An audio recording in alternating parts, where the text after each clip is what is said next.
Hai semuanya, gimana kabar kalian? Semoga selalu dalam keadaan baik. Jadi, welcome back di Andi Grayson Channel. Dan seperti yang ada di judul, kita akan coba untuk memprediksi ya gimana kondisi dari pergerakan market untuk bulan September mendatang, teman-teman. Jadi pertama-tama disclaimer, karena video ini mengandung opini dan juga pendapat saya pribadi sesuai dengan data dan juga hasil riset saya pribadi. Jadi mungkin saja benar, mungkin juga salah. Namun apapun itu, teman-teman bisa menyikapinya dengan bijak. Jadi video ini bukan rekomendasi untuk teman-teman melakukan penjualan ataupun pembelian. Oke, langsung kita akan mulai pembahasannya. Jadi seperti biasa teman-teman, aku mau introduce dulu metode yang aku pakai, yaitu intermarket analysis. Jadi mungkin teman-teman yang baru terjun di market crypto taunya tarik-tarik garis, technical, kemudian juga ada analisa fundamental untuk mempelajari seperti apa sih project sebuah koin. Namun di video kali ini kita akan pakai metode yang biasa dipakai di channel ini, yaitu namanya adalah intermarket analysis. Beberapa mungkin sudah paham, beberapa mungkin baru tahu dan baru dengar. Jadi ini adalah metode analisa untuk melihat korelasi antara beberapa aset kelas. Maksudnya beberapa aset ataupun instrumen investasi. Hal ini didasarkan pada sebuah gagasan, apa yang terjadi pada satu pasar akan mempengaruhi pasar yang lain, sehingga studi tentang hubungan tersebut punya manfaat untuk para trader ataupun para investor. Contoh aset-aset kelas yang mungkin akan mempengaruhi market kripto itu seperti gold, saham, kemudian juga ada indeks dolar. Makanya kalau teman-teman suka nonton di channel ini di segmen analisa pagi, kita selalu membahas tentang kalender ekonomi. Tujuannya untuk apa? Yaitu untuk melihat seperti apa kira-kira pergerakan dari dolar. Karena pada faktanya dolar memberikan korelasi negatif terhadap Bitcoin dalam beberapa waktu perdagangan. Tidak selalu, tapi mostly. Ya, ketika dolar mengalami kenaikan, biasanya Bitcoin akan tertekan. Begitu pula sebaliknya. Mostly seperti itu, tapi tidak selalu, teman-teman. Jadi, ya, ini adalah beberapa berita yang akan kita dapetin di bulan September mendatang. Nah, buat teman-teman untuk bisa lebih memahami tentang intermarket analysis, teman-teman bisa kunjungi website dari Investopedia. Di sini ada penjelasannya seperti apa kita untuk mengerti tentang intermarket analysis ini. Karena setiap aset kelas itu biasanya digerakkan oleh investor-investor yang memang mencari tempat untuk menyimpan aset mereka supaya mendapatkan profit. Gitu. Jadi secara sederhana gini, misalkan teman-teman, suku bunga dinaikkan oleh The Fed, artinya adalah suku bunga di bank mengalami kenaikan. Otomatis, deposito sangat-sangat menguntungkan. Investor-investor besar biasanya akan tertarik untuk invest di aset yang menguntungkan. Dalam kasus ini, jika suku bunga tinggi, maka investor akan lebih tertarik untuk menyimpan dananya di deposito. Biasanya juga, bond akan mengalami kenaikan seiring dengan deposito yang naik. Bond itu adalah surat utang berharga ya. Surat utang pemerintah ataupun surat hutang corporate atau perusahaan. Itu biasanya juga yield-nya bakalan naik tergantung dari suku bunga. Biasanya saham-saham ketika suku bunga naik, mereka akan lebih defensif. Ya, perusahaan akan kesulitan buat minjem dana di bank. Karena apa? Karena suku bunganya tinggi. Biasanya dalam posisi ini perusahaan-perusahaan bakalan defensif. Sehingga mereka tidak akan terlalu banyak ekspansi bisnis mereka. Otomatis harga saham biasanya turun ketika suku bunga naik. Dan itu juga berkorelasi pada kondisi dari gold atau emas. Teman-teman, emas pun juga akan mengalami penurunan ketika suku bunga dinaikkan. Tapi ketika menjelang penurunan suku bunga, biasanya likuidasi akan mulai masuk ke market. Jadi ya, yang sebelumnya investor-investor pada menahan diri ya kan, ketika suku bunga sudah diturunkan, otomatis nyimpan di deposito tidak lagi menyenangkan karena returnnya cenderung turun atau bahkan lebih kecil. Akhirnya investor-investor besar akan mencari aset kelas mana yang kira-kira menguntungkan buat mereka. Biasanya mereka akan lari ke beberapa instrumen. Ada banyak instrumen di market, teman-teman. Contohnya itu adalah real estate. Bisa jadi mereka beli properti, beli perumahan daripada mereka simpan di deposito. Bisa jadi aset lain yang dipilih itu seperti peer-to-peer lending atau mungkin juga stock market ataupun gold yang lebih menarik. Dan sekarang baru-baru ini ya 10 tahun terakhir kripto lagi rame. Bisa jadi juga investor akan beralih ke kripto. Tapi sayang sekali market cap dari kripto itu masih sangat-sangat kecil jika kita bandingkan dengan emas, market saham ataupun market money market yang lainnya ya. Jadi bisa dibilang pasar kripto ini masih sangat-sangat kecil market kapitalisasinya. Meskipun kalau kita lihat dari data-data terbaru sudah banyak adopsi dari beberapa institusi besar. Jadi itu kurang lebih pemahaman singkatnya tentang intermarket analysis. Semoga teman-teman bisa memahami hal tersebut karena sangat-sangat berkorelasi. Oke, kita akan lanjut pembahasannya dari data yang akan kita temukan di bulan September menurut kalender ekonomi. Di bulan September, seperti biasa kita akan dapat beberapa data-data penting seperti manufacturing Amerika Serikat, kemudian initial jobless claim, lalu ada juga data non-farm payroll atau data ketenaga kerjaan ya teman-teman. Kemudian juga ada data pengangguran, unemployment rate, lalu ada data inflasi. Data-data inflasi ini terbagi menjadi 3, ada CPI, PPI, dan juga PCE inflation. Data CPI biasanya adalah data yang paling suka dipakai menggoreng oleh media berita. Biasanya kalau data CPI mengalami kenaikan, media-media ini bakalan sangat gencar untuk melaporkan, teman-teman. Sebenarnya sih data CPI tidak terlalu dipakai oleh Bank Sentral Amerika Serikat. Bank Sentral Amerika Serikat lebih suka pakai data PCE inflation. Ya, jadi lebih balance datanya, teman-teman. Nah, event yang penting di bulan September ini itu datang di tanggal 19 September 2024. Saat itu akan ada Fed Interest Rate Decision atau keputusan suku bunga Bank Sentral Amerika Serikat. Ya, di mana ini merupakan sebuah topik hangat yang sedang atau yang akan yang akan mencuri banyak perhatian pada market.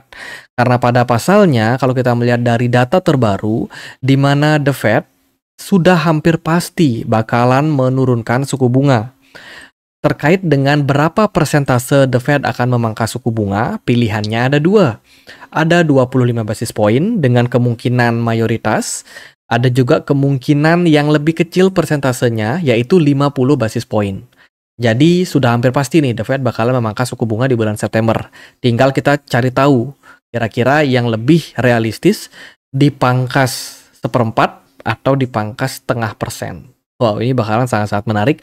Dan bila mana seandainya nih The Fed pangkas suku bunga 25 basis poin aja, itu sudah sentimen bagus untuk pasar. Apalagi kalau dipangkas lebih besar dari persentase tersebut. Bisa dibilang itu merupakan sebuah good news yang bakalan bikin market euforia, teman-teman. Nah, sebelum The Fed memangkas suku bunga tanggal 19, akan ada keputusan dari Bank Sentral Eropa terkait juga dengan suku bunga mereka. Di tanggal 12 September ya, akan ada interest rate decision dari European Central Bank. Ini juga bisa menjadi salah satu poin penting. Apakah Bank Sentral Eropa yang sebelumnya sudah sempat memangkas suku bunga akan menurunkan suku bunganya kembali? Gitu, teman-teman. Kemudian di tanggal 19 September juga akan ada Bank of England yang akan memutuskan terkait dengan suku bunga mereka. Di hari esoknya, tanggal 20 September akan ada BOJ atau Bank of Japan, Bank Sentral Jepang, yang bakalan juga memutuskan terkait dengan suku bunga mereka. Terakhir kali Bank Sentral Jepang menaikkan suku bunga, itu market kripto pada rontok ya. Jadi ini adalah event yang bakalan sangat penting dari kalender ekonomi untuk bulan September. Teman-teman bisa pertimbangkan apakah teman-teman melihat bahwa posisi saat ini merupakan posisi yang sangat-sangat bagus. Kalau kita melihat sih dari data ini bakalan sangat-sangat panas di bulan September ini untuk market kripto. Nanti kita akan lihat seperti apa korelasi antara kenaikan suku bunga ataupun penurunan suku bunga terhadap harga Bitcoin. Nah, sebelumnya kita lihat dulu teman-teman Bitcoin monthly return. Ya, per bulannya seperti apa sih kondisi dari Bitcoin? Jika kita melihat secara historical, di bulan September, Bitcoin itu lebih banyak didominasi oleh posisi negatif. Contohnya di tahun 2022, 2021, 2020, 2019, 2018, 2017. Negatif semua untuk Bitcoin. Tapi di bulan September ini beberapa kali Bitcoin juga meraih raihan positif seperti kemarin di tahun lalu ya, di 2023 Bitcoin positif sejak bulan September sampai bulan Desember. Jadi apakah bulan September di tahun 2024 ini merupakan indikasi negatif untuk Bitcoin atau bahkan positif? Jadi menurut kalian apakah September bakalan bullish atau bearish? Bisa teman-teman tulis di kolom komentar channel YouTube ini. Kalau kalian punya pertimbangan lain ya, mungkin teman-teman nggak setuju dengan isi video ini, silakan. Teman-teman kita sama-sama belajar, teman-teman bisa komen langsung di kolom komentar. Itu. Nah, sekarang kita akan lihat nih gimana sih korelasi pergerakan Bitcoin dengan Fed rate, Fed Fund Rate ya, atau suku bunga The Fed. Ini aku sudah pakai chartnya, teman-teman, Bitcoin di time frame weekly ya. Jadi di chart atas ini adalah chart dari Bitcoin, sementara di chart bagian bawah yang ini, yang garis warna ungu ini merupakan suku bunga dari bank sentral. Kalau kalian perhatikan, data ini sampai di tahun 2010. Waktu itu suku bunga bank sentral itu ada di kisaran 0,15. Jadi masih sangat-sangat kecil. Waktu itu sangat-sangat rendah ya, setelah krisis subprime mortgage atau krisis properti Amerika Serikat di tahun 2008 something. Ya, 2007, 2008, 2009 itu krisis waktu itu. Dan waktu itu cukup santai, bank sentral belum sama sekali menaikkan suku bunga ya, sampai pada akhirnya di tanggal 30 November 2015, Bank Sentral Amerika mulai menaikkan suku bunga. Apa yang terjadi pada pergerakan Bitcoin? Waktu di tahun 2016, Bitcoin belum sebesar sekarang market cap-nya. Adopsi dari banyak institusi besar pun juga tidak semasif sekarang. Waktu itu ketika suku bunga dinaikkan oleh The Fed ya sampai ke poin 2,25, pergerakan Bitcoin terus mengalami rally, teman-teman, mengalami kenaikan dari harganya waktu itu di $436 ya, naik mencapai $20.490. Naiknya signifikan gila-gilaan. Jadi bisa dibilang korelasi antara Bitcoin dengan juga suku bunga The Fed ya pada tahun 2016 sampai 2018 itu tidak terlalu berpengaruh, teman-teman. Jadi market tetap ongoing uptrend ya. Nah, ketika suku bunga sudah diturunkan oleh The Fed di periode tahun 2019 sampai 2020, ini mungkin karena impact dari COVID-19, di mana Amerika Serikat lockdown, ya, ekonominya lumpuh, dan orang-orang juga kesulitan tentang finansial, dan bank sentral memutuskan untuk memangkas suku bunga waktu itu. Apa yang terjadi pada Bitcoin? Bitcoin waktu itu tidak bergerak kemana-mana. Ketika The Fed memangkas suku bunga, justru pergerakan Bitcoin yang sebelumnya ada di kisaran 12 ribuan sudah turun, bahkan mencapai 4.500. Jadi, ya korelasinya kurang lebih seperti itu. Ketika The Fed memangkas suku bunga, justru pergerakan Bitcoin waktu itu malah turun.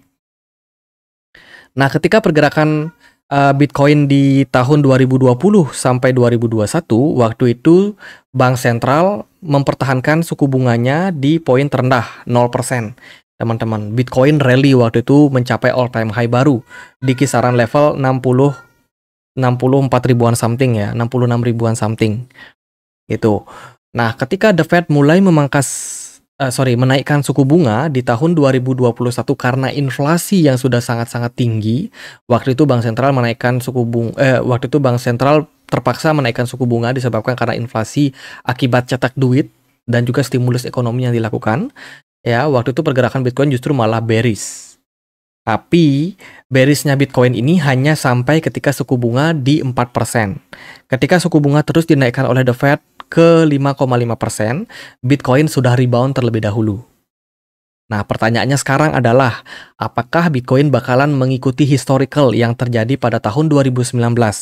Waktu itu, ketika The Fed memangkas suku bunga dari sebelumnya 2,5%, diturunkan menjadi 0%, Bitcoin justru malah koreksi dari level 12.000 sampai menjadi 4.500-an. Apakah akan seperti itu yang terjadi pada tahun ini atau justru malah sebaliknya? Jadi kalau kita melihat dari historical data, ya kita bisa melihat adanya potensial indikasi koreksi terjadi pada Bitcoin ketika suku bunga dipangkas. Ingat disclaimer, ini berdasarkan historical data. Bukan kata saya, historical data atau data sejarah yang kita bisa temukan di chart. Oke, itu teman-teman sudah melihat historicalnya seperti apa. Lalu bagaimana? Apakah Bitcoin bakalan bearish atau enggak? Nah, kita sekarang perlu melihat aspek-aspek lain selain dari data historical ini, teman-teman. Nah, kalau kita lihat dari aspek yang lain, ini adalah chart berdasarkan dengan Bitcoin Miners Reserve atau berapa jumlah Bitcoin yang di-hold oleh para miners. pada tanggal pada tanggal 20 Desember 2023 kemarin, miners jualan Bitcoin sangat-sangat ekstrim sampai di titik penjualan terakhirnya di 1 Agustus 2024. Waktu itu miners kesulitan likuiditas, terpaksa mereka harus sell Bitcoin mereka. Namun jangan khawatir, ketika para miners melakukan penjualan, Bitcoin justru mampu rally sampai level 71 ribuan. 70 ribuan lah waktu itu ya, mencapai all time high. Jadi bukan berarti ketika minersnya jualan, pergerakan Bitcoin lantas downtrend. Tapi intinya adalah jika miners lebih banyak hold, itu justru berkorelasi bagus untuk market. Kita lihat dari berita-berita yang lain. Di bulan September akan ada banyak sekali berita-berita dari market altcoin.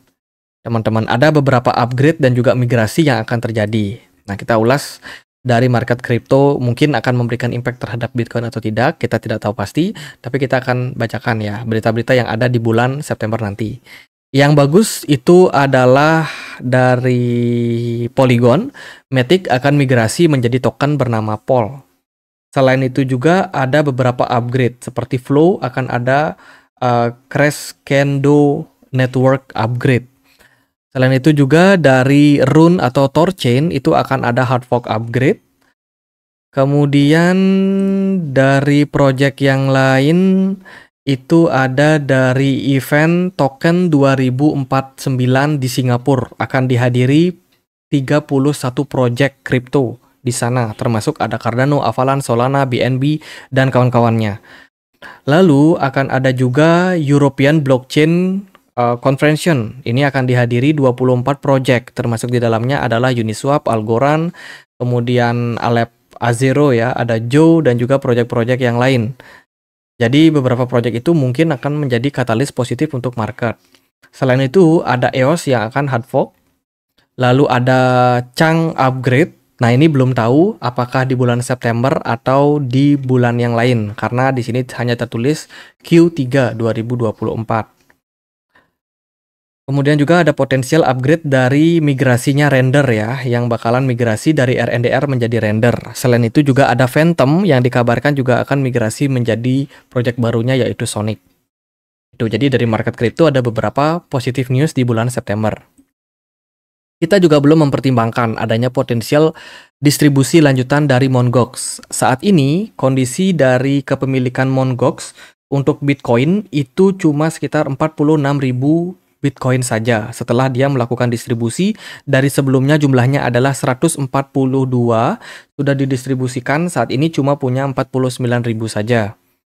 Jadi Mt. Gox dengan aset kalau didolarkan itu sekitar 2,6 miliar dolar berupa aset kripto akan siap kembali dilikuidasi. Kita belum dapat tanggalnya kapan, namun terakhir kali mereka melakukan distribusi ini cukup bikin market ketakutan ya.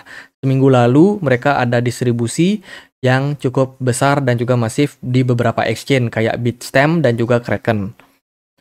Belum berakhir sampai di sana, masih ada US governance. US governance itu punya kepemilikan Bitcoin lebih besar daripada Mt. Gox. Kalau Mt. Gox cuma punya 2,6 miliar, US governance punya 12,5 miliar. Ini jumlahnya berapa tuh? 5 kali lipat daripada punyanya Mt. Gox. Dan kalau kita lihat dari US governance belakangan ini sudah ada distribusi barang dan sempat bikin market crypto juga mengalami koreksi yang cukup signifikan.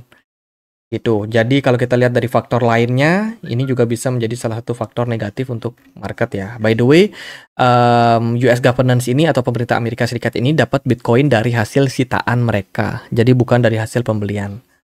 Kemarin juga kalau teman-teman tahu di kampanye Donald Trump ya, jika seandainya dia terpilih, US governance ini nggak akan dikasih untuk distribusi barang Bitcoin lagi. Ya itu sih katanya teman-teman. Oke, lalu gimana nih institusi besar? Apakah masih dalam proses akumulasi Bitcoin atau enggak? BlackRock, kalau kita lihat dari datanya, punya kepemilikan sampai 22 miliar US dollar berupa Bitcoin dan juga aset kripto yang lain. Kalau kalian perhatikan, US governance itu punya 12,5 miliar. Nggak ada apa-apanya dibandingkan dengan BlackRock. Di mana BlackRock dapat?